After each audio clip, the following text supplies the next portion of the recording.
I want to show you a couple charts. Check this out, guys. In 1970, it took you 2.4 years of saving money to buy a house. Today, we're at 7 years. That's just not cool.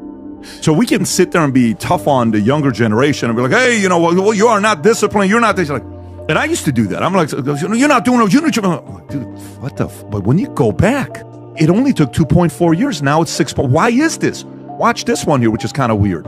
It shows what percentage of homes we built that were 1,400 square feet. Look at that. In the 70s, it was 35, 40%. 4 out of 10 homes we built were 1,400, less than 1,400 square feet. It's a starter home.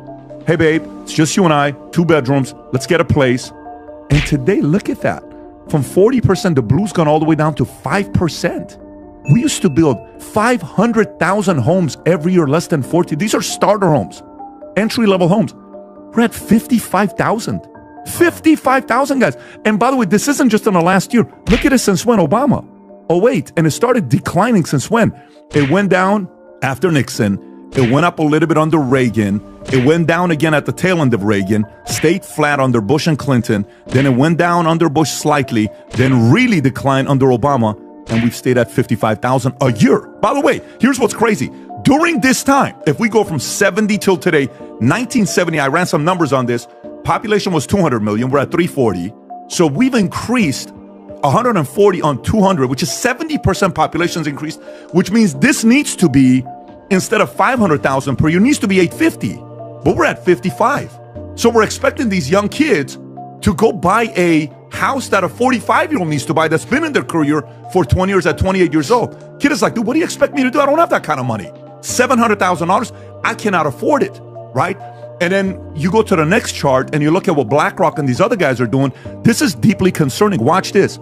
This is what the investors like BlackRock and others used to invest in homes, you know, all these other things. And the orange is low price homes they would buy. Green is mid price. Blue is high price. Look at the one they're buying. They don't care about mid price. They don't care about high price. They're buying low price. And now 1 out of every 4 low price homes is owned by an investor like BlackRock. You think they're buying it because they want to flip? They're not trying to flip.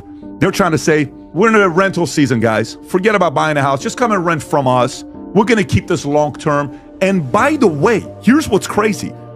Do you know in many cases what they're paying for these properties? So imagine this.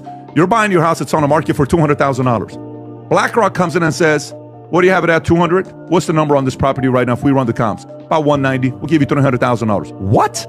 Yeah, we'll give you 250, 300. Are you serious? Yeah.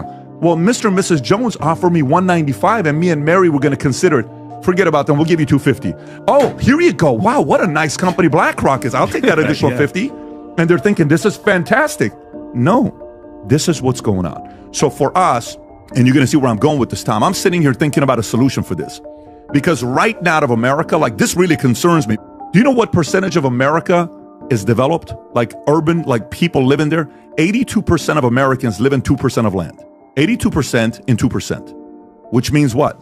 What's going on with the other 98%? We have a lot of land. 18% live in 98%. How often are we on a flight and you look down, you're like, damn, bro, there's so much. So, real estate. what is this small little town, right? Yeah. How often do we do that, right? Watch this.